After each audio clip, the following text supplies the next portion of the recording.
When he finished the 2,000 meters, he waited for Walter. 2 minutes passed. There was no sign of Walter. The Canadian, hit even harder by the fog, came in about 30 seconds later. No race there. Then Wood went back and started taking apart the rigging of his boat. He did it just when he knew John Biglow was going to race. He was immensely fond of John, but he could not bear to watch him row in the singles. It was simply too painful.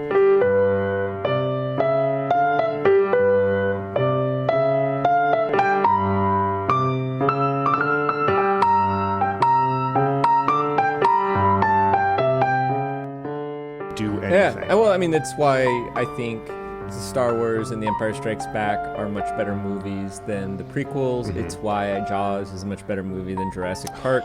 You hardly ever see the shark, and only really once, and it's in a moment where all the shark has to do is flop up onto the deck, and then all of it's conveyed by, you know, Robert Shaw's performance as he gets chewed up and stabs the monster in the face, you know, screaming. Yeah. And like that, because that performance is so amazing, you don't notice that the rubber shark isn't really moving. It's just teeth. You know? It's just sort of, it's like gumming Robert Shaw to death. But it really is there, you know. You know, and so that's all you got to do is like stick his legs into that mouth and throw some fake blood around and have him screaming and stabbing. And but anyway, well, I mean, I think some of our discussion about, you know, how much the creator is doing for us is really pertinent in the second half of David Halberstam's The Amateurs, which we are covering tonight. You're the host, so I'll let you kick off our recap. Yeah. So the very first chapter of the second half is the trials of the single scull Olympic trials, which is the event that the entire first half of the book is building to. At this point, it doesn't feel that surprising that Biglow wins the trials.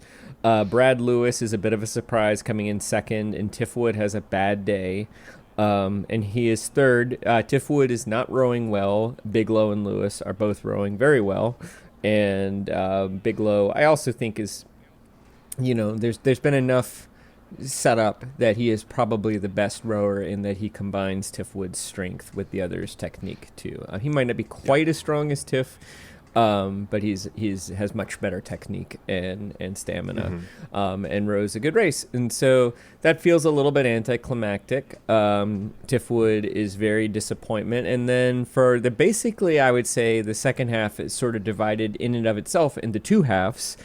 And one of those halves is essentially the Olympic training camp that determines what the other boats will be. And in particular, there's a lot of focus on the double, but also quad, sculling. We're not focusing on the rowers, the shells. We're focusing on sculling, the people who row two oars at the same time. And one of the stakes becomes, is Tiffwood going to get a boat at all? Because he hasn't been practicing in a double or a quad. There's tension between it seems like all the rowers and Parker, the coaches, and one another. The coaches have some US tension. Rowing Committee. Yeah, we learned that Parker is only coaching the scullers. And there's this Polish expat refugee who's coaching the rowers in the shells, and Parker's upset about that, but he's also supposed to be coaching Harvard at this time too, and Harvard's not doing particularly well. These people's egos are fragile and thin, it seems like, but of course, you know, there is a relationship between that and their motivation in racing and rowing, which is a lot of what the book explores. I think there are a lot of interesting subplots. To me, the most interesting subplot of what we could call the third quarter of the book is Brad Lewis. Absolutely. And he's just a gift to David Halberstam as a writer, because he is a wonderful fly in the ointment. He doesn't fit in thematically. He doesn't fit in socially. He doesn't cooperate, just when Parker has kind of written him off. He forms this challenge boat with Paul Enquist and kind of uses his sense of grievance as motivation. Mm-hmm. Also, he kind of is out to prove that Parker has made a mistake and picked the wrong pair for a double, and he's probably right. I think we're given to understand that Brad Lewis is grieving. Brad Lewis is kind of an asshole, but he's not. He's just like Walter in The Big Lebowski. Yeah, I was he's not just about to entirely say. wrong. Am I wrong? No, you're just an asshole. Right. Exactly. He's a little bit of both. So that is a sort of essential part of that kind of third quarter. Another thing is that Tifwood doesn't make a boat. He just kind of really goes on a skid. He's not rowing well. He's never been good in doubles or quads. He's not good at rowing with other people, even though he's incredibly strong. So this is represented as kind of another subplot.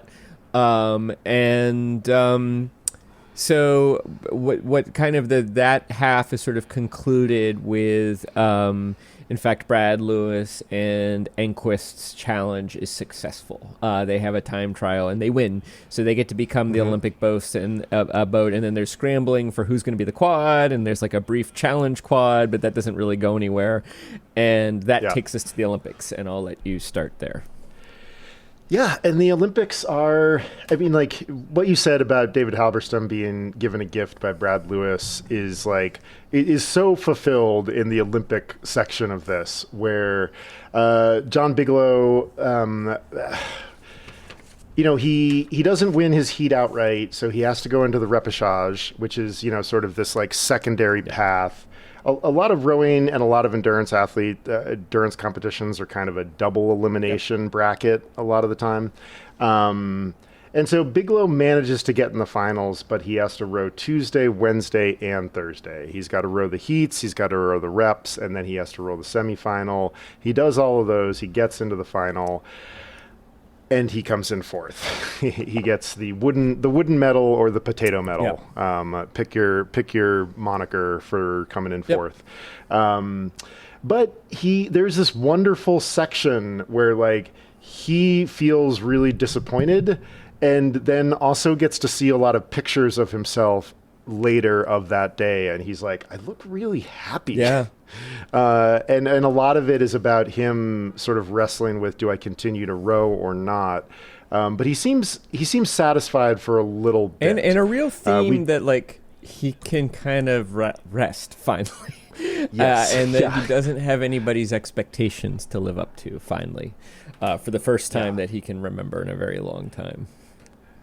And that's a lot of what is going on in this book. I mean, these are young men. Yep. Like our oldest rower is, 31 or something. Yep. Maybe Jim Dietz is a little older than that. Jim Dietz is like, I think 35 or 36.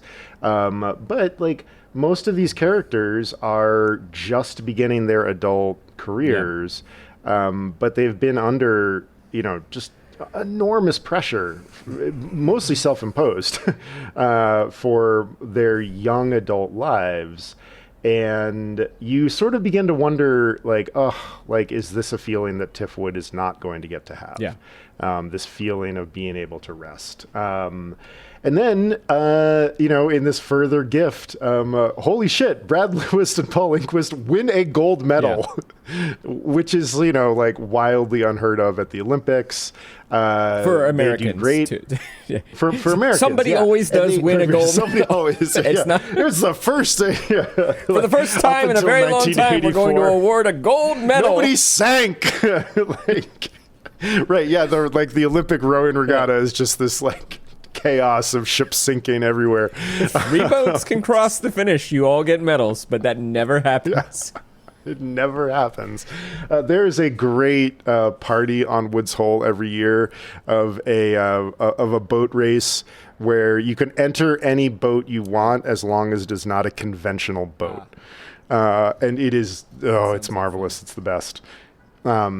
but yeah, so Lewis and Enquist win their gold, and a lot of the sort of final wrap up chapters are also about the different characters' relationships with Harry Parker, our sort of coach who hovers over all of this. Everybody, some of those relationships are right, like each major yeah. character. Well, the 4 single scullers and Parker, who I would say are the 5 main characters, all get a little coda chapter. Yeah.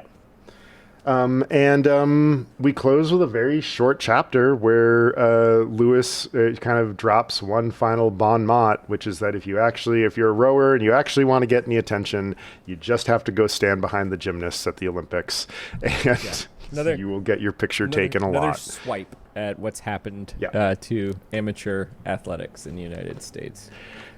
Exactly. And there we are. That kind of gets us there. It's very funny. The first half of this book, covers pretty much half of the page count in 12 chapters. And then that same, or maybe even slightly less page count is covered in 21 incredibly short chapters in the second half of this book. And that's something I want to talk about. There's basically twice as much action in the second half of the book as in the first half, at least in terms of chronological action, whereas the first half has a lot more flashback and the second half has very little flashback. We get a little bit, I think there's a little bit more development we get Joe Biglow's coach, I think, and we get a little bit of Brad Lewis's history and his family. But I want to start us with a reading. So this is just before the double skull trials. It's kind of a replay of the climax of the action of the first half of the book, but this is for the double. And we have 3 boats. There's the camp boat, Altacruz and Buscarin, and there are 2 challenge boats, one of which is Brad Lewis and Paul Enquist's. We're kind of viewing it from Lewis and Enquist's perspective. The first race, again at Princeton, was to be on Saturday. Although most of the other oarsmen started showing up on Wednesday to work out, Lewis and Enquist appeared on Friday. They were warriors now, confident, almost arrogant. They stayed at a more expensive motel to be away from everyone else. They won their heat on Saturday by 6 lengths.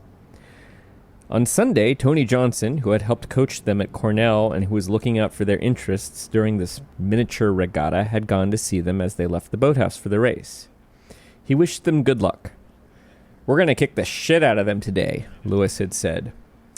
Johnson was bothered not so much by the obscenity, but by the fury with which it had been said. That kind of fury was not necessarily an asset in a race, for it could burn out too quickly, and in a 6-minute race the pair might easily come apart at the end. Oarsmen did not normally talk like that. But Johnson finally decided that both men knew what they were doing, and he did not doubt the outcome. Lewis and Enquist rowed down to the start and settled into the stake boats that held the sculls at the start of the race. Altacruz and Buscarin were in the next lane. Lewis heard one of their voices, Altacruz's, he was sure, wishing them good luck. Neither he nor Enquist spoke, nor did they turn their heads.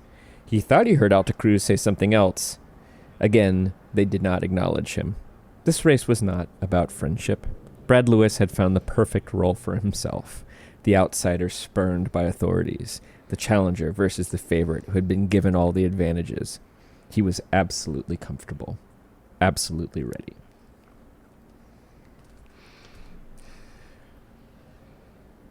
It's a great setup. It's a great setup, scene. and I don't know that writers are so bold these days. It's astonishingly bold to go so big in a book that is also so small. It has a real ring of whoever wrote the narration for the Sports Illustrated, football documentaries that were always being advertised in the early 90s, Warriors on good. the Gridiron, that were all about Dick Butkus and Joe Namath and those demigods of the late 1960s of football. The Immaculate Reception, all of again that and again. All of that stuff. Lots of slow motion, lots of warriors approaching the da-da-da. I wonder who did the voicing for that. And that series, at the time, it felt kind of goofy, but I'm sure it's sort of legendary now. I'd love to go watch those documentaries. I'm sure they're super fun. It has that quality, right? They were warriors now. But to me, the central insight here, and what so much of the second half of the book is also set up, is that Brad Lewis had found the perfect role for himself, the outsider spurned by authorities, the challenger versus the favorite who had been given all the advantages. He was absolutely comfortable, absolutely ready. And I think that there are a few other places where we're given to understand that Harry Parker has kind of like accidentally perfectly motivated Brad Lewis. You know, that Brad Lewis is a fly in the ointment. He's a misfit. He's uncomfortable around these Eastern snobs. He's also uncomfortable with the kind of chumminess and the conviviality, the kind of genteel quality that these other boatsmen have with one another. And he's been dissed. You know, he got offered to be like the spare at the Lucerne Regatta, which is, you know, the sort of forerunner to the Olympics, and or maybe the eighth man in a boat or something. Yeah, I guess spare, basically. It is a little bit complicated. I don't quite understand what he was being offered, but it was not a high status role, and that's when he turned it down and decided to do a challenge boat. And what's kind of amazing about Halberstam is that he both makes me not like Brad Lewis very much, and also completely root and cheer Brad Lewis when he decides to join the challenge boat. Like, we get so much, and so I don't know. I love this section, but I also love how well it how much characterization is happening, how much setup, and how unsurprising it is when in fact Lewis and Enquist win. It does in fact feel inevitable. It would feel strange otherwise. And also, the thing that feels very relatable and universal here is, like, whenever you're endeavoring to do anything, just how valuable having just a little bit of a chip on your shoulder can be. And the confident sense that you've been underestimated, how powerful that can be, too. And, you know, and there are so many, I mean, a lot of our principles that do well in this book have that. Biglow has it for sure. Yeah. Biglow has a definite chip on his shoulder. He doesn't fit in. He's really awkward. Yep. He really doesn't understand the social mores of the Northeast and not of a great schools. Student, you know, struggles with dyslexia. Yeah. And also is a bit snobby about, like, not being as obviously big and strong as other rowers and still being able to beat them too, which is like Brad Lewis has even more of that. It's almost like there's a continuum between Brad Lewis and Tiff Wood, and then Buscarin is sort of orbiting around all of them, and then Biglow is maybe at the center of it though, because he absorbs all three of the best qualities of the other three and is able to combine them. Yeah, he has enough. Usually the best athlete is the one that has most of the gifts mostly well developed. You know, and the wild thing about this book is that Brad Lewis basically sees the landscape, figures out what he needs to do, and just goes and does it. And Biglow wins the sculling trials, but then it sort of flounders for the rest of the book. And the fact that he gets the wooden medal is sort of perfect for him. And Wood, who also really does have a chip on his shoulder about, I had the 1980s Olympics taken away from me in 76. I wasn't quite ready. This is supposed to be my year.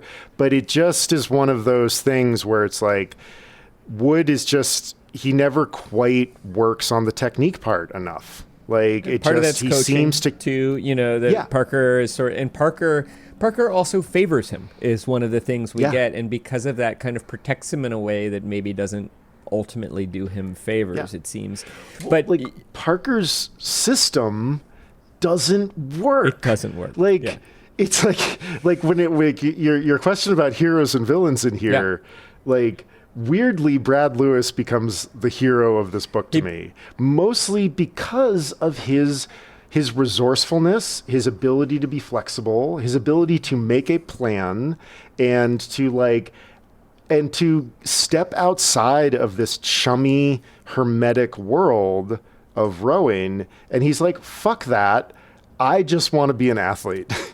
And like this whole mess of like Parker, the sweeps get taken away from him. He's trying to coach Harvard. He's trying to do this. He's mismanaging everything.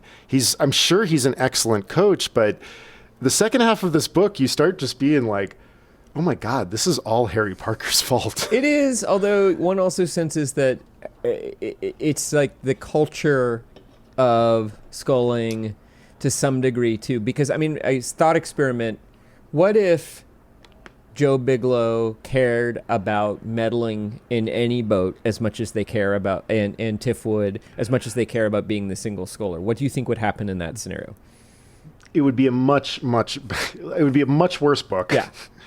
and probably wouldn't. There'd have be a gotten quad written. with like Buscarin, Wood, Lewis, and Biglow, or there'd be a double with Wood and Biglow, and they would actually spend their time that they spent single sculling learning how to row together, and they'd be faster than they'd probably they'd be fast. I mean, maybe Enquist and Lewis is a better double than anybody. Maybe they're like the perfect combination. But you would think that at least Buscarin and Biglow would find their way into a successful boat, which they do not. Right. And it makes you wonder: would Biglow be better off? If he just wanted to be in the quad all along, like, could he have made a really good quad with some of these other talented rowers? But no, they all want to be the single skull. And like, Biglow can't hang with the Europeans. Like he's the best American single sculler, but Americans aren't as good at that. And their best chance is to combine their talent in a boat, and they won't do it because they're too, or they won't do it until they're desperate, which is exactly what Winston Churchill says about Americans. Yes, right. They have to scramble, and then they're doing stuff like throwing boats together at the last minute when the Europeans are like have been rowing the same organization for 8 years or something, and you're like, maybe instead of a single gold medal, that revised system generates a more successful American trip. Maybe it's like 2 bronzes and a gold in the scullers, which would have been like, revolutionary for America in the 80s in rowing. Again, a much less compelling and book. Parker knows it too, but he can't make it happen.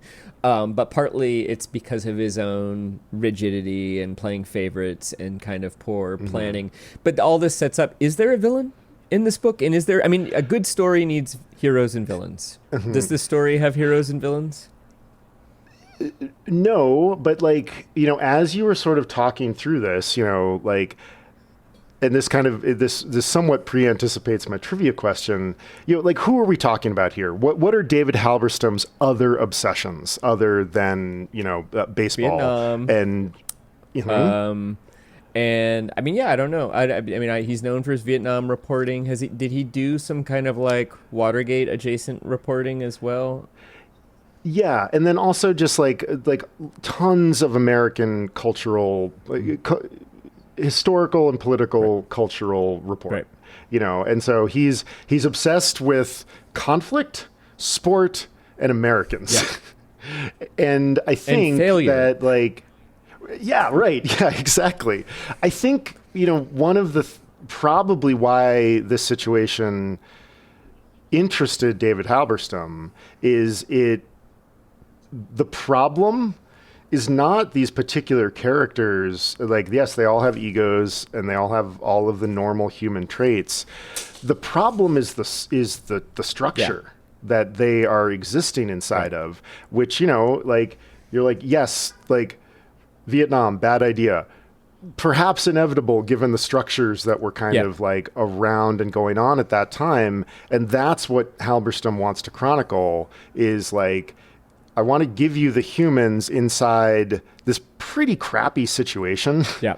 And so I think the villain in this particular case is basically like this small, sealed, hermetic, insular world of rowing, which, yes, has nobility, but also just perfectly sets up these internecine squabbles. Is it also, does it have something to do, though, with the kind of broader culture's fascination with the glamour and patriotism of the Olympics more broadly, and how those things do not really intersect? You know, that because these rowers are also neglected. There's no funding. There's no advertising revenue. There's no. At one point, I think it's at the end of one of the major races, they cut away to a McDonald's commercial. Yeah, exactly. In the middle of the race, we don't even see who wins, right? Like, did you know that this entire book was researched after the 1984 Olympics? Wow. Good for him. I assumed that he chose to tell this story sometime like 6 months before, before, like, I assumed that he was like, oh, I know that some of these crew guys are preparing for the trials, the Olympic trials. I'm going to profile them in the midst of that. Yeah. Apparently not.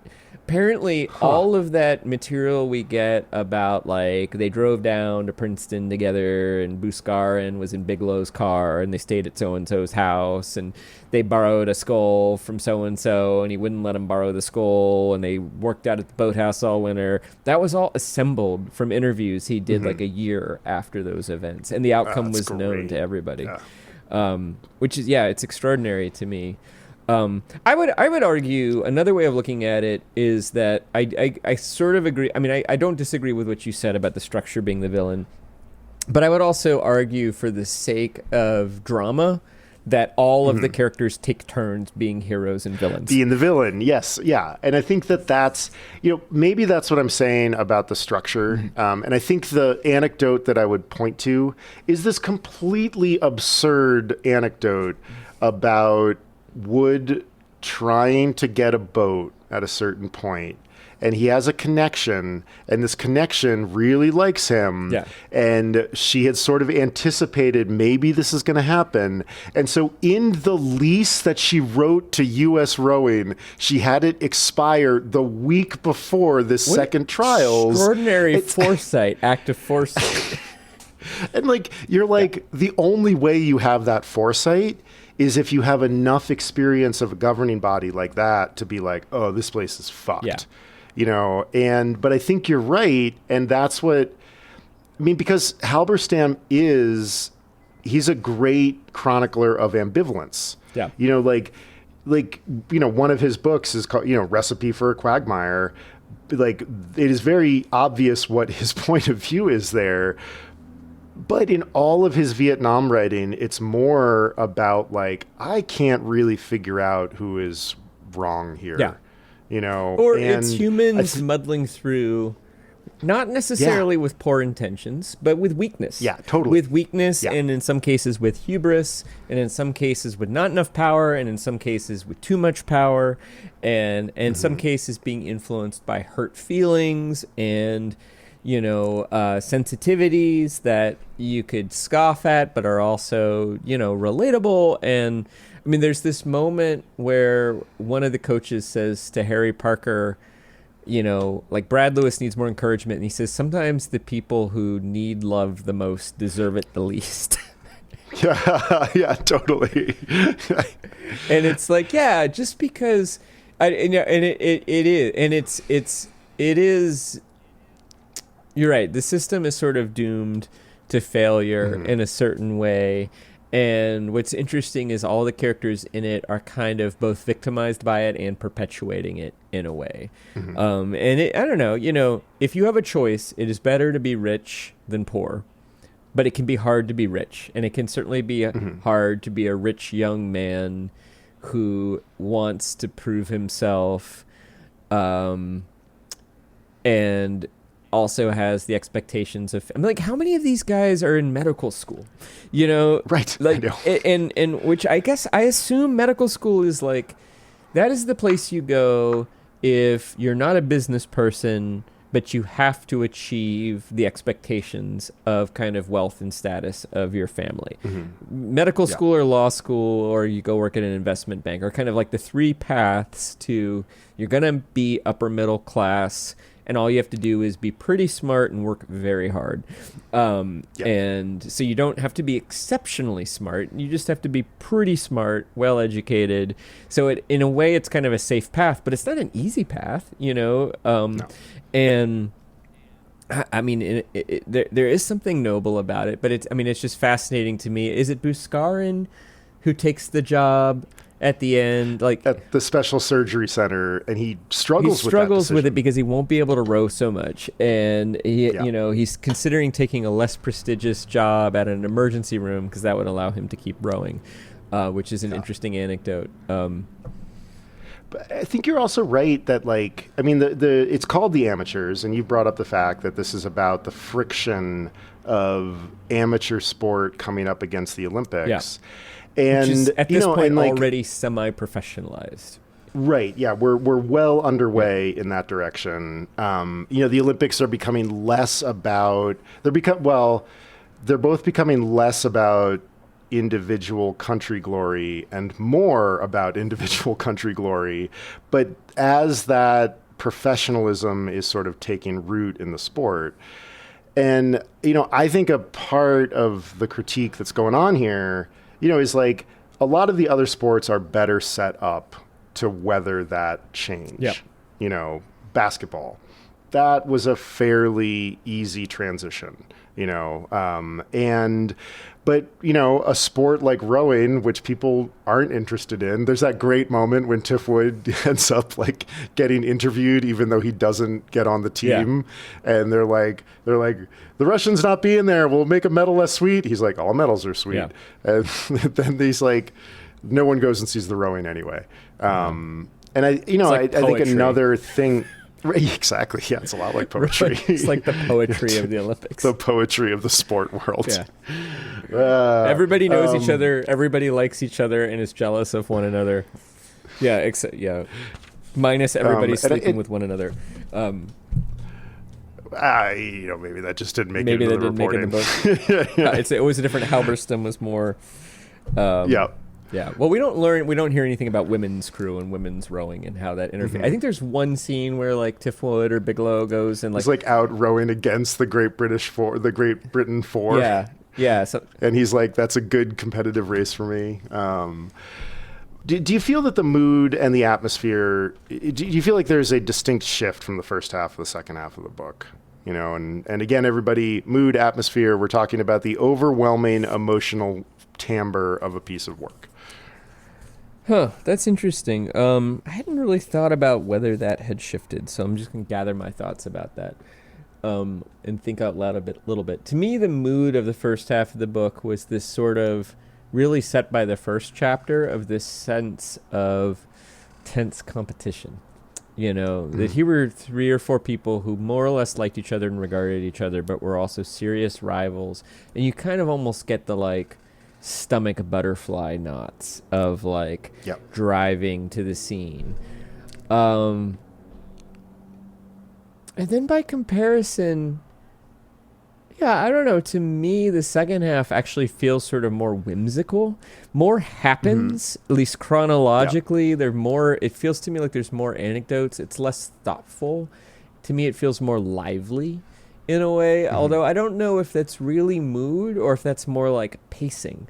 So that's a good question. I also feel like, that this is sort of, is the mood, there is this kind of dourness throughout, this sense of, you get, Halberstam's voice is so muted, but it comes across from time to time in this sort of like muted disapproval of a lot of what we're experiencing. And it's fascinating to me too, because, and I guess that's sort of bordering on tone too, but I think the tone is sort of more like an argument, but this just sort of sense of like kind of amused dourness of these anecdotes of people, little petty jealousies and minor revenge and things like that.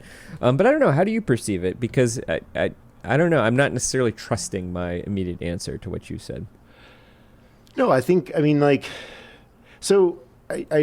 totally agree with you. The first half of the book feels a lot simpler. Yeah. And I think that's intentional. We're talking about one race. We're talking about one race of single scullers. It feels like contemplative to me too. Like last time I was talking about that spiral galaxy, that sense of like we're taking this one event and then we're going to zoom out from there and kind of tell everybody's journey to get here. But with a lot of reflection, a lot of musing along the way. Yeah. So I'm going to try to continue your astronomical metaphor here. There is a different type of galaxy called a globular cluster. Yeah. And it's a fucking mess. Right. It's like, for whatever reason, it doesn't have the kind of necessary spin to organize that amount of mass into the beautiful spiral arm galaxy shape. And sure, a globular cluster still has a dense core of stars, but it's just a mess. Yeah. You know, it's sort of this chaotic thing. And I feel like the second half of the book, I also pick up on that kind of disapproval, which you're right, that's more tone.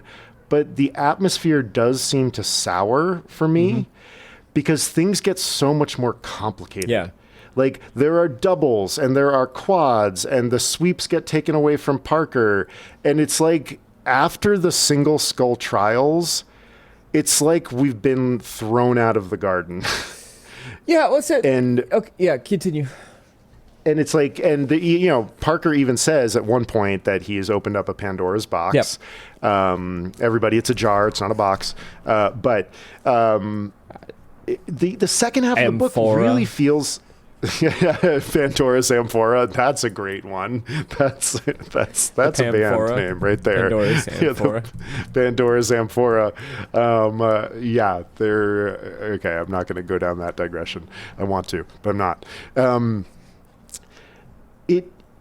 The mood of the second half of the book feels to me like, this is what happens. Like it sours. Yeah. But, and then, I sort of imagine, like you said, Halberstam sort of discovers the story afterwards, that without Brad Lewis, I bet he doesn't write the book. Yeah. Because I think it would just be a series of petty squabbles, but you get this extra piece of architecture of Lewis being like, I am going to step outside of these petty squabbles and just fucking win the race. Brad Lewis is Captain Happen, right? Like, yes, you're right. He is a Captain Happen. He's Avi in Cryptonomicon. Absolutely. He's the fly in the ointment. Oh my God. Yeah. The beginning of chapter 17 starts with a sentence: if rowing was an estimable sport filled with virtue and honor and strength, then there was something about the team camps that was the reverse of that. Exactly. And maybe that's what I'm picking up. Yeah. And I mean, what's interesting, though, because part of what you're talking about is structure, too. And there's a relationship between the mood and structure, and you're describing it as a globular cluster. I do find, though, that the second half of the book, even though there's all these anecdotes, it sorts itself into this sort of structural map to me, where the first half of the book, there's one event, and the stakes are around that event, the single skull trials. The second half of the book, there are two events. And then at this point, there are 5 main characters. And so basically, there are 10 sets of stakes, because we get the 5 stakes for the characters in the second half of the book. The most obvious there are like, Joe Biglow's kind of done at that point. Right. His stakes are not very high, although there is that weird sort of like, do you want Tiff to be in the single boat? There's that kind of interesting moment. Biglow does plateau. There's not a lot of action, but we do have the sense that kind of like without the fixation of making the team, maybe he suffers a little bit from that. Tiff Wood's stakes are very high. Will he make a boat? Yep. Brad Lewis's stakes are very high. Will he make a boat? And even more importantly, will he stuff it into the face of Parker? Parker's stakes are very high. Will his Olympic team fall apart, or will some semblance of a competitive team make it to Lake Geneva?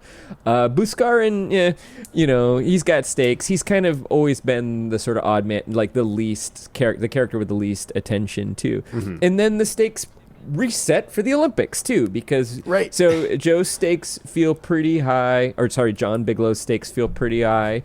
His ending is very ambiguous and ambivalent.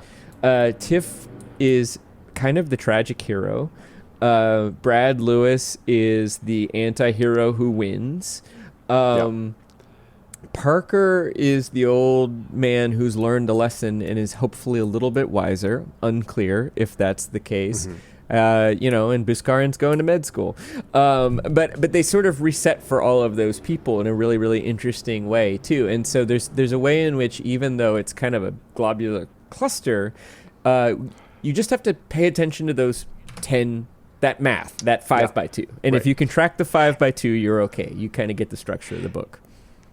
And my use of the globular cluster is the scenario, not his structuring of it. Sure. His structuring of it is fucking amazing. It is. It turns into what the fantastic Mr. Fox would call a clustercus in the camp boat. Yes, absolutely. Can we just get George Clooney to say clustercus over and over again? You cussing with me? And I put in that question, and you already answered it. Does the change in mood affect the tone of voice? And I think it does. Yeah. And you pointed out there's sort of this there's this disapproval. There's sort of a gathering disapproval of the way that all of this has been handled. It kind of feels like, and a disapproval about the way that sport gets kind of commodified. I think that's sort of running alongside this whole thing.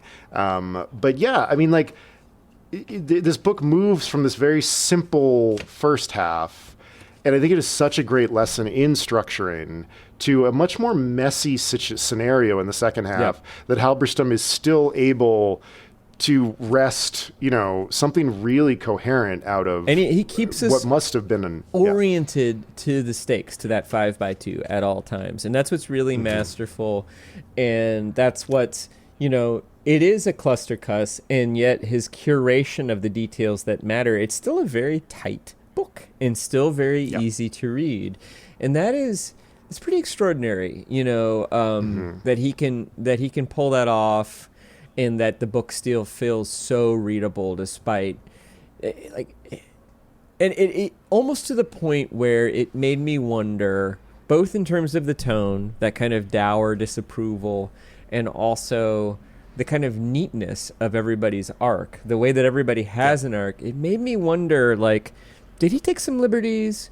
Did he speculate a little bit? Did he, and do all 5 principles here, I was curious if any of them objected to the characterization of them, because they all are shown at moments in ways that are not admirable. And so I did some research. I read contemporary reviews. Many of them have given interviews. Brad Lewis has written several books. And none of them seem to have a major complaint with David Halberstam. And I don't know if that is the status of journalists was higher than, or maybe Halberstam's particular status, or if these guys feel like, well, whatever, he played us fair, and even if we're shown in a way that looks, embarrassing or not our best, that it's true, or maybe it's some combination of that, plus we're just glad somebody's paying attention to us in the press. Yeah, which I'm sure it's a little of all of that. Yeah. And I think that's one of the great things that he manages in this book, is that he really illustrates the messiness of human nature, and still that doesn't derail his narrative project, which is just how many, let's just dive into this is what you should do with a story. We're generally coached to keep the number of principles down, right? Yeah. Because why? You can only relate to and pay attention to one protagonist, maybe 2, maybe 3 sometimes. The reader needs a thread through the narrative and needs somebody to relate to through the entire thing. Having one is the easiest and safest way to do it. Think about Snow Crash. They're 2 great protagonists. And one of whom we are cued into that by his name. Indeed. Yeah. And would that be as fun of a book if we're going to do a chapter from transubstantiation, the cabin boy, and then like the Asian cook who talks like a Los Angeles black man, or a narration from the gargoyle who gets killed by Raven. I mean, we dip into some of the other characters. There is actually a third semi-protagonist who is the hapless mafioso, but really. Oh, that's right. He's often sort of lens for us to see YT more clearly, and Uncle Enzo. So I'm sort of spinning out of control here, but the simple answer to your question is simplicity. Right. And maybe it's like probably your readers can hang with like 3 characters that you're going to differentiate effectively. Yeah. He just, this is nuts how well he is able. And I think, my question about form and function was about the short chapters. Yep. And I think that's one of the mechanisms where he uses to do this effectively. Especially in the second half, usually each chapter is focusing on one of the characters. And like they're like a page or two, maybe 500 words. They're very short chapters. It's a very non-standard book. Yeah. When you like actually sort of like get into the pages of it. But yeah, I think it's amazing what he pulls off. Like it's really quite impressive. And the thing that you said about his narration, he's always so tasteful. He's always in the background. He never really inserts himself in there, except for the fact that you've noted that he is sort of this weirdly omniscient nonfiction narrator. And he will go big. He will use big adjectives, and he will say things like, if rowing was an estimable sport filled with virtue and honor and strength, then there was something about the team camps that was the reverse of that, which is a big, broad sort of mid-century white man thing to say, or totally. Vin Scully thing to say, that, and it made me think like, I don't know. Do you think this book could get like published today? What I would be yes, I do think it could, but I think it would also be a casualty of the loss of the monoculture. Like, I think this probably, like, I'd be really interested to know how successful today. it was. Yeah, would it get backed by a major publisher and promoted? Totally. Yeah. Like, I think it would be part of that, like, incredibly fractured mediascape that we live in now. And, like, yes, it probably could get picked up by, like, Velo Press or something like that. Like a tiny, very niche-y publishing house, but it's not going to get picked up by, like, who is this? I was going to Farrar dig around and see who we are here. William Morrow and Company. I don't know that William Morrow and Company. Are they a division? Oh, a division of Random House. Yeah, it's Ballantine. Yeah, it's fairly. Yeah, and Big Five. I mean, this is you're not going to get picked up by one of them. And that's what I mean. Probably. And I don't know. I don't know enough about the publishing industry. I could be completely wrong. But my sense is that this book is both too small and too big. That it is too big in its sort of like ambition at kind of making big, broad claims and poking at things, and then sort of too small in its focus. It's interesting because like Malcolm Gladwell sort of writes, but Malcolm Gladwell goes even bigger, and is more bombastic and is more, in some ways, is trying to tie.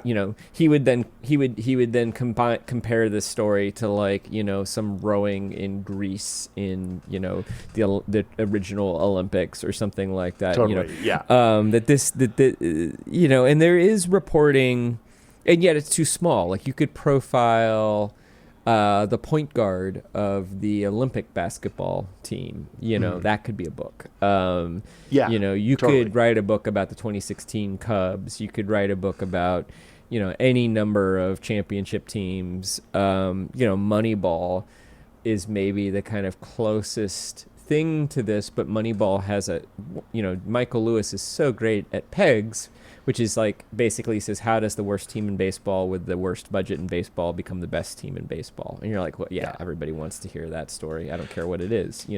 There's got to be something. And most of those examples that you just gave, are like, there's a very there's a very palpable victory Yeah. at the end of Yeah. it.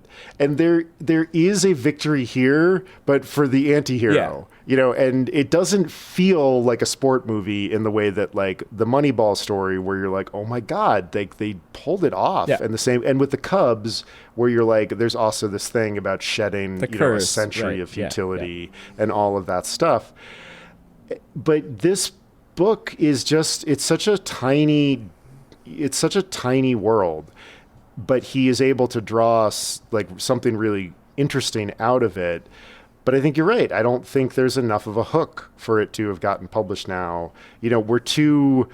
Our attention span is too short for something this And his interesting. voice is too muted. I think he's too subtle Yeah. a writer for this day and age. I think people would find his prose a little bit boring. I could be wrong. I hope I'm wrong about that. Yeah. But Well, before we go to trivia, can we experience some more of that prose? Yes. And I want to read chapter 28, which is only a page. It's like a little work of microfiction or a it's so short good. epic Yeah. poem. Short, not epic. It's weird. It's a weird chapter. This is at the Olympics. Tiffwood is there as the spare. On the Sunday of the finals, Tiffwood got up very early. This was race day, but he was not going to race. He was full of purpose and absolutely without purpose in that which meant the most to him. He had always planned to make the Olympic race his last one and then retire. Earlier in the week, he had talked with Pat Walter, the Canadian spare who was also a world-class oarsman, about having a race among the spares. It would liven things up a little, and it might give him a greater sense of belonging. They talked of getting the West German spare to join them. Walter was amenable to the idea, but he told Wood the choice was his. In the end, Wood decided that, since this was his last row, he did not want anything to disrupt his thoughts. This was a moment to have by himself. Walter sympathized, but in order to have some sense of excitement, they decided that Wood would go out exactly 2 minutes before Walter. That way they could clock each other and maintain some element of pressure. It was an odd row. When Wood went out, the weather was clear, and at the 1,000-meter mark, the fog came in so thick that he could not see. As he rode the last 1,000 meters wrapped in fog, he thought of what might have been, and he told himself that the important thing was to deal with his disappointment as a man, to be graceful and generous. That was what rowing was all about. It demanded so much in preparation that even if he fell short of his goals, he was not diminished as a person. He told himself this, but he found it hard to take much comfort from his own words. He had been a member of 3 Olympic teams without rowing 1 stroke. When he finished the 2,000 meters, he waited for Walter. 2 minutes passed. There was no sign of Walter. The Canadian, hit even harder by the fog, came in about 30 seconds later. No race there. Then Wood went back and started taking apart the rigging of his boat. He did it just when he knew John Biglow was going to race. He was immensely fond of John, but he could not bear to watch him row in the singles. It was simply too painful.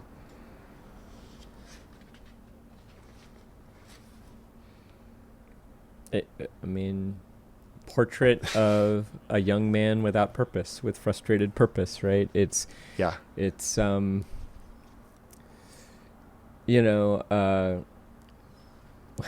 it just made me, in the lyric, a pirate looks at 40, Jimmy Buffett sings, what's the lyric? Yes, I am a pirate, 200 years too late. The cannons don't thunder, there's nothing to plunder. I'm an over 40 victim of fate, arriving too late. Oh, that's a great line. It's this universal epic thing, and it's this utterly true moment, and it's beautifully written, and and it has the benefit of both being a beautiful spiritual moment and then also a beautiful physical moment, right? The fog rolling in midway through. Yeah. Did that really happen? And did Halberstam just instinctually sense that this is like what's happened to Tiffwood, right? Like his path is clear. And then halfway through, suddenly he's in the fog and nothing seems to matter anymore. And he's torn, and all his tools that he tries to use to console himself are just not quite good enough. Mm-hmm. And the currency that he has lived his life out of, which is pain, he cannot bring himself to experience the greatest pain. Right. Which is not physical. Yeah. Like it's, No, right. We were told like the thing that makes him great is his ability to endure pain. And he cannot endure the pain of watching his best friend compete even though he wants to, he wants to, he and doesn't he cares want about to him. be bitter. He's probably not bitter. He probably is happy, for Biglow at some level, but also, too sad, too disappointed. Yeah. I read this contemporary review, and I don't remember who the writer was. It was in some newspaper. But then at the end, all the bad feelings suddenly dissipate. The coach embraces the pair he has rejected. People who have stopped talking to each other embrace and become friends again. There are no hard feelings, only nostalgia for the feel of the oars. Was that your feeling at the end of this? No, it wasn't. No. What he says after that hits me a little bit better. And the reader comes to realize that the conflicts weren't petty abrasions. They were the point of it all. We haven't been caught up in some extraneous theater that Halberstam has cleverly manufactured to retain our interest in the story, but rather in the drama of rowing itself and the psychology that makes competing possible. All of this, all of which explains why amateurs work so effectively with so few words to illustrate what might be the motto of rowing. It isn't how you played the game. It's whether you won that counts. Mm-hmm. I'm not sure, though, that feels more apt. The part about everybody forgiving each other feels less apt. And especially because we end on this note of Tiff deciding to invite Harry Parker to his wedding. Yeah. And we don't know what happens. No, I don't. We could probably assume. It reminds me of the end of Love Actually with Alan Rickman and Emma Thompson, right? Which is like the relationship continues, but and if you don't know, well, I won't tell you because you might want to watch that movie one day, even though it's not great. It's kind of great and not great. Yeah, it's a medley movie. Yeah. There are moments of greatness, but there is a lid on its potential. Parts greatness. haven't aged well. That's part of it too. That's for sure. As I guess I don't have the sense, and even Parker to me,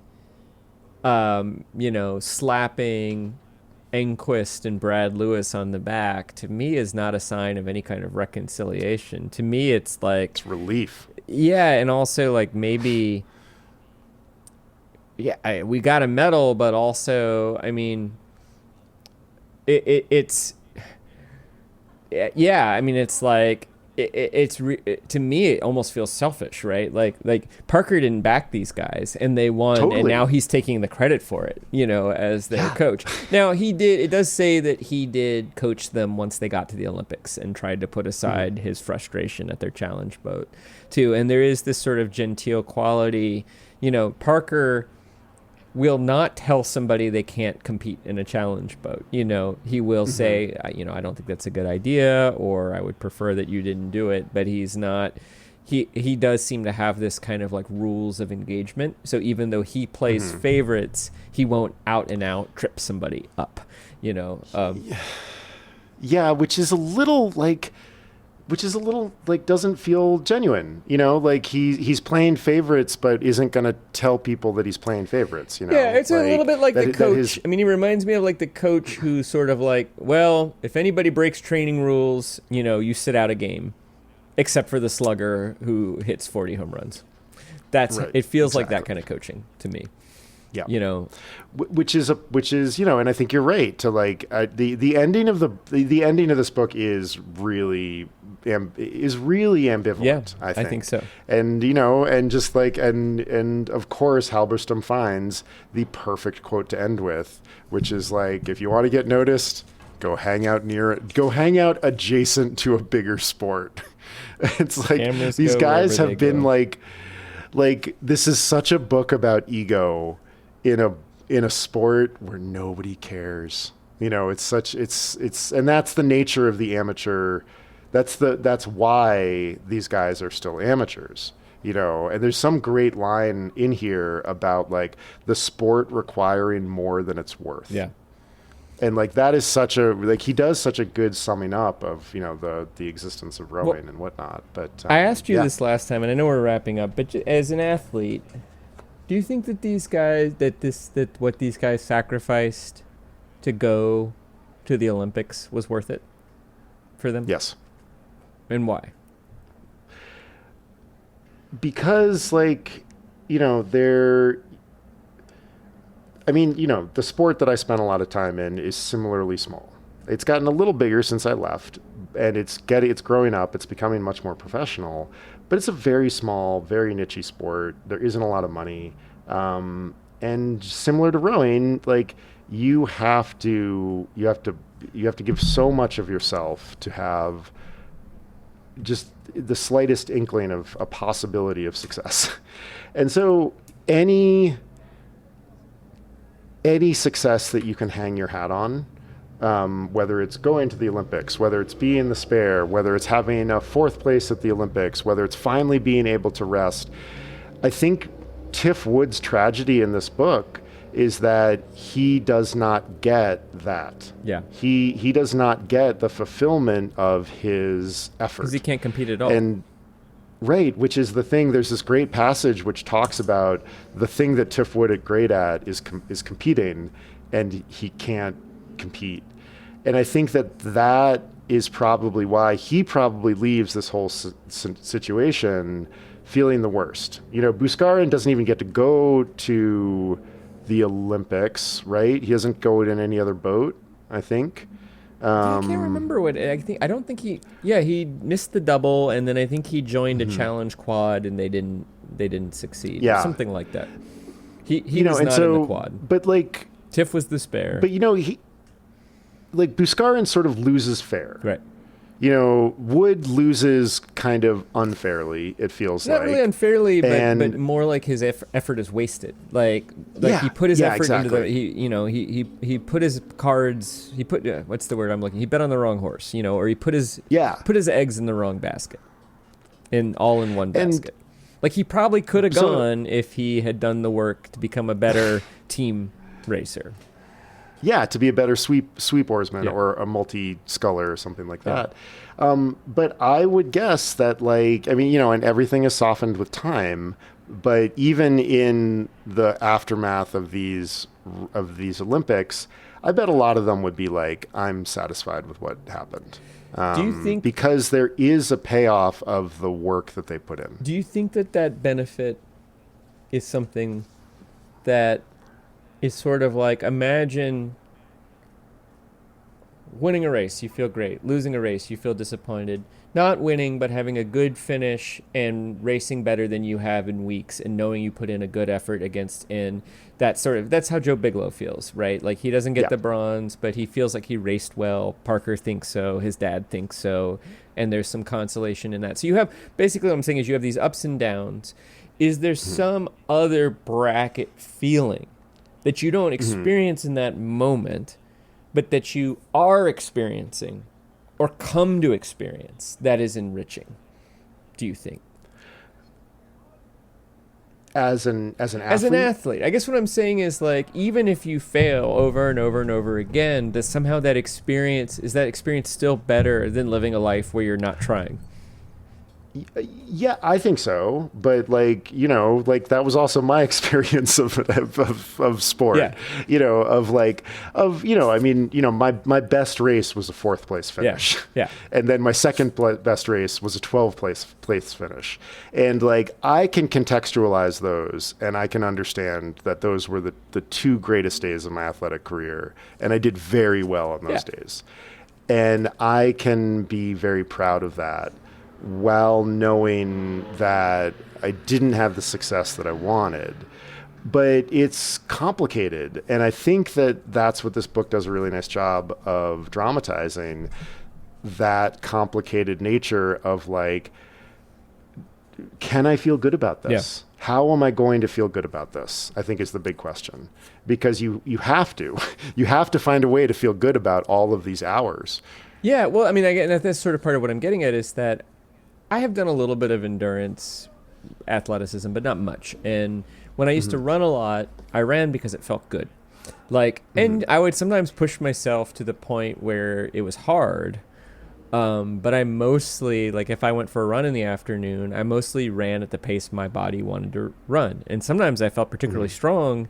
And there were a few times when I raced and, like, felt strong and, like, raced pretty well. But that's different than what these people are actively pushing themselves past the point of comfort. And most of the sports I play, I enjoy while I'm doing them. You know, I play Ultimate Frisbee. I am having fun while I play. I would like to win the game, and sometimes I get annoyed if I'm playing poorly or if I'm playing well and my teammates are playing poorly, especially if they're playing lazily poorly. So I'm subject to that too, but the actual act of playing is fun. The act of surfing is fun. You know, riding a mountain bike on a semi-challenging but not scary course is fun.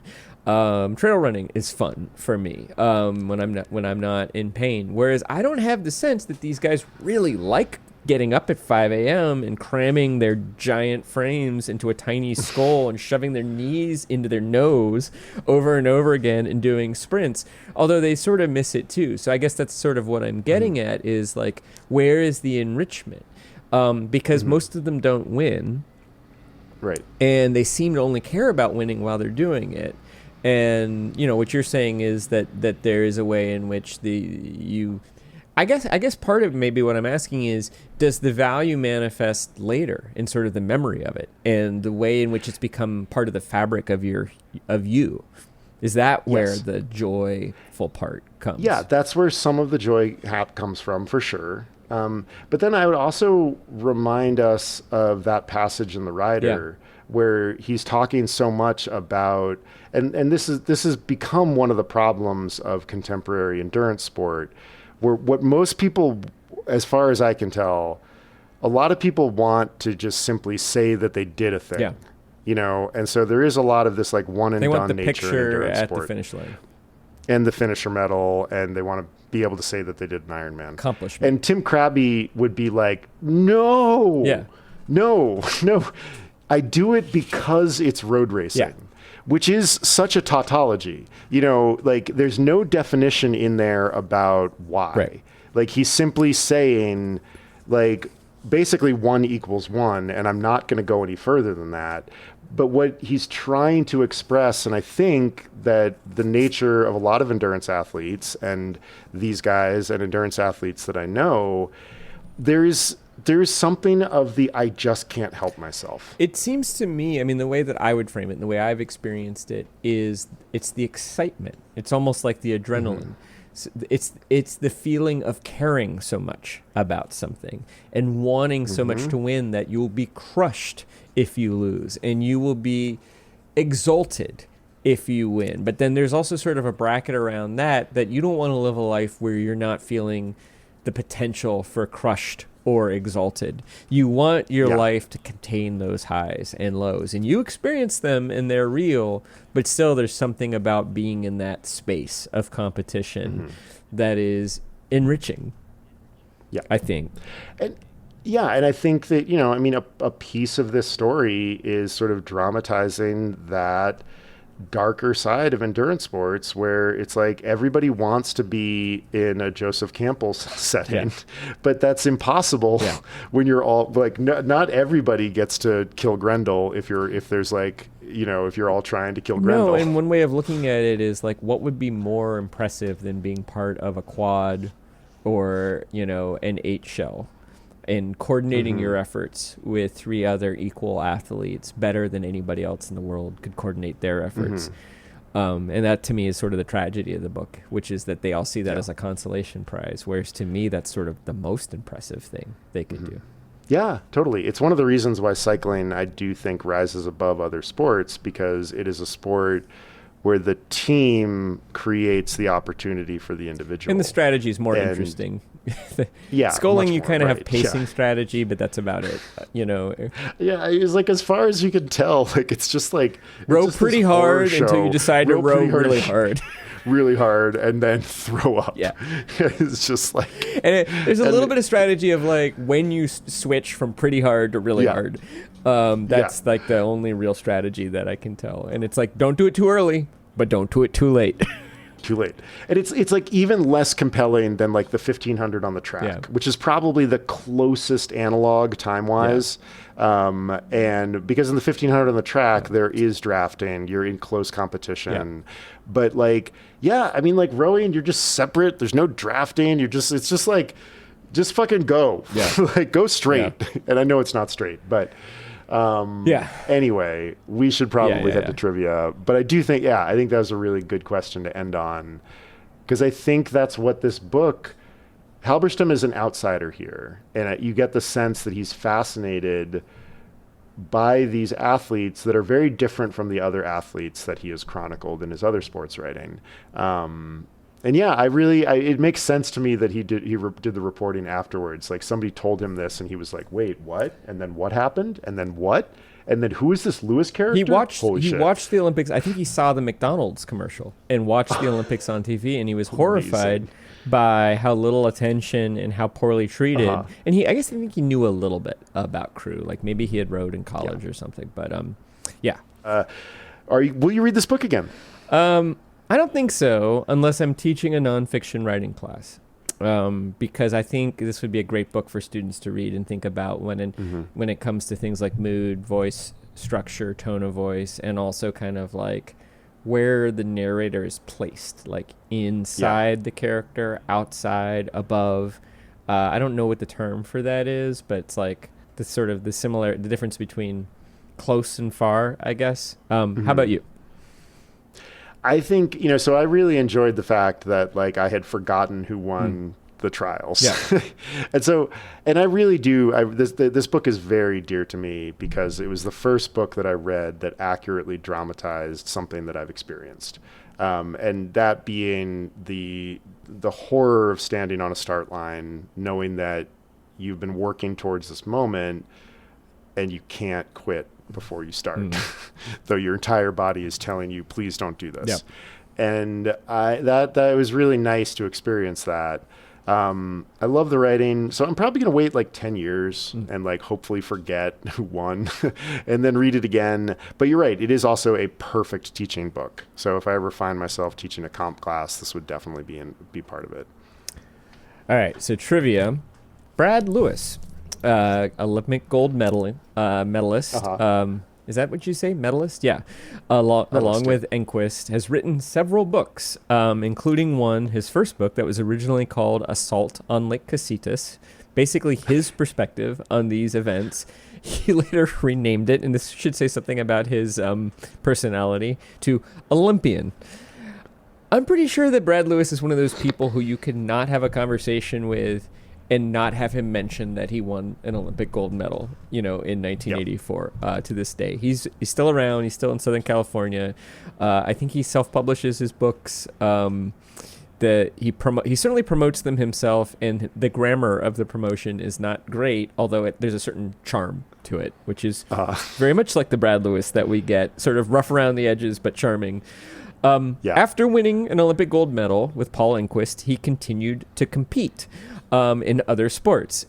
Which of the following is not a competitive activity that he engaged in?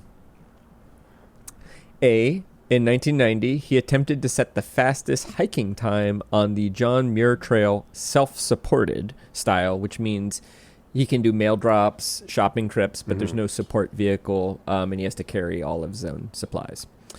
B, he was the crew on the St. Francis Yacht Club, which is the San Francisco Yacht Club's competitive boat in the 1986 America's Cup. C, he coached the Santa Barbara rowing team in 1993, UC Santa Barbara rowing team in 1993, 1994, later describing the team as the worst program in the country, bar none.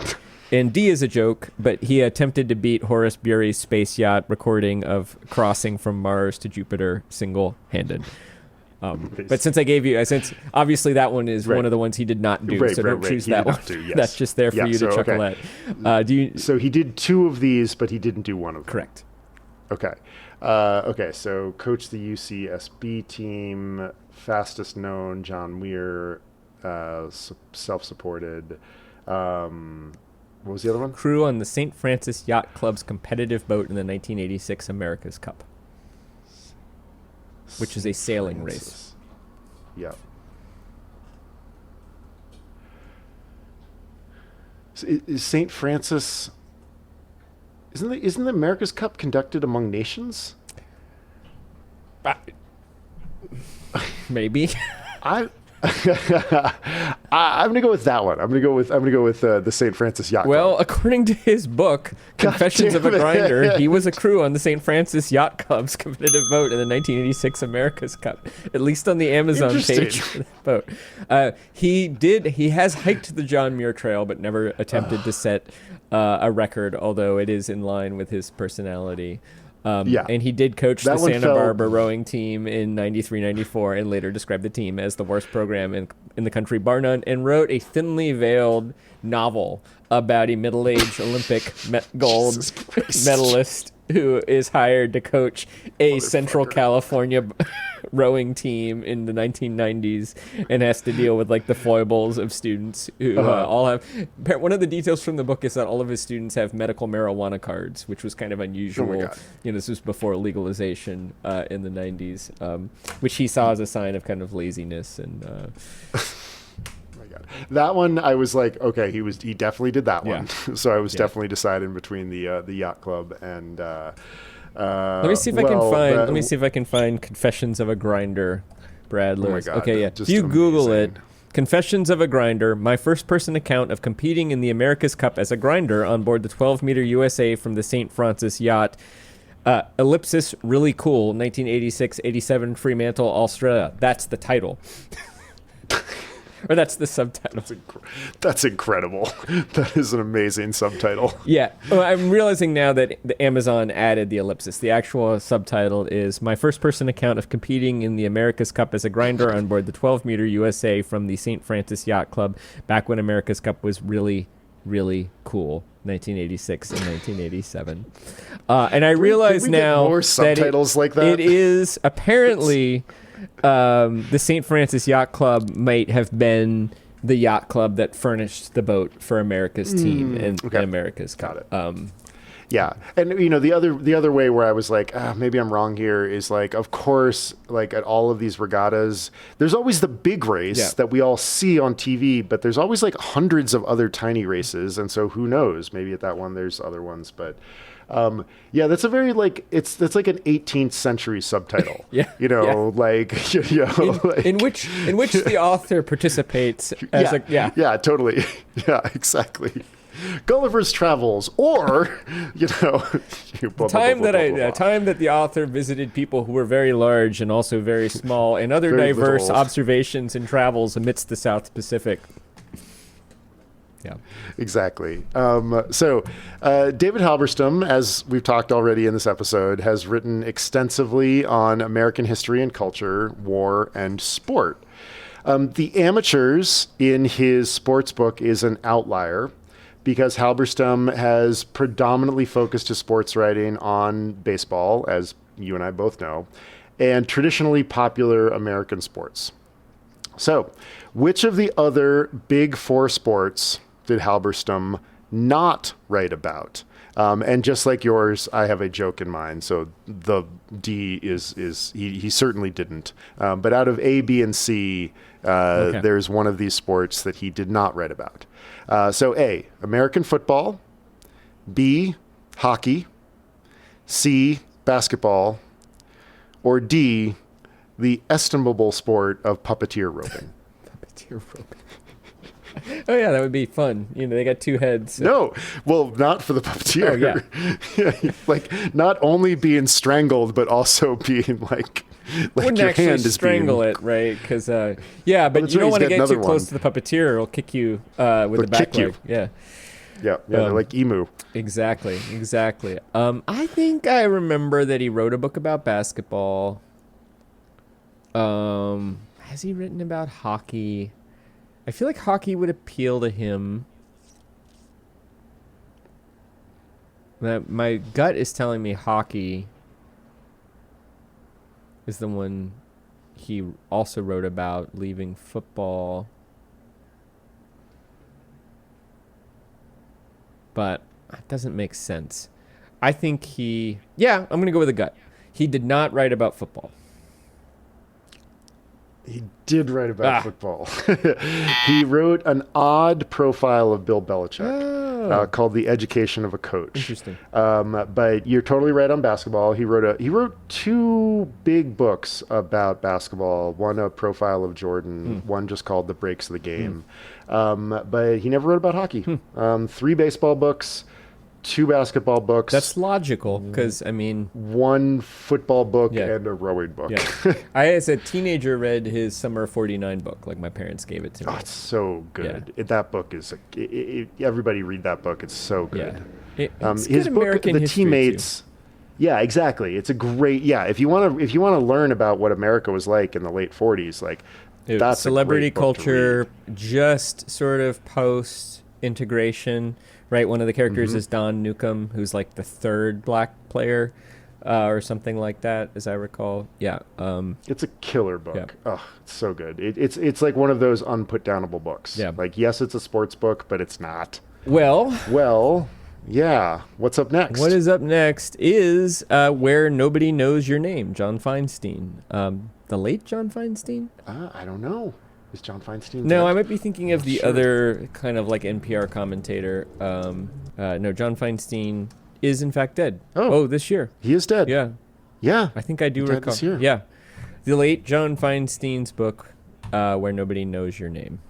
Oh, well, that's sad. He is an excellent writer. Yeah. And are we doing that in 1 or are we doing it in 2? I think we should do it in 2. It's like 400 pages. So the first half. It's a solid coming up book, next is the half. first half of John Feinstein's Where Nobody Knows Your Name. Thanks for listening, everybody. Upper Middlebrow is a Small Point production. Chris Bagg and Jesse Dukes beat on, boats against the current, podcasting ceaselessly into the past. That's so true. Music by Ben Pajak and Jesse Dukes. Design and website by me, Chris Bagg. We are supported by Jenny Grieve and Justin Reich. You can find us on Patreon. There's a link in the show notes where there are a number of tiers at which you could show your support. And a reminder, Chris and I are both writers and editors and can help you with your writing, podcasting, or editing project. You can see some of our portfolios and learn more at our respective websites, chrisbagg.com and jessedukes.com. And probably by the time this comes out, we'll have fresh meat because we got a draft coming up in 2 weeks, but it will probably have happened by the time this comes out. And so check the website for all the new books and or movies and or other media to consume and enjoy with your pals at Upper Middlebrow. Thanks for listening, everybody. We'll see you next time.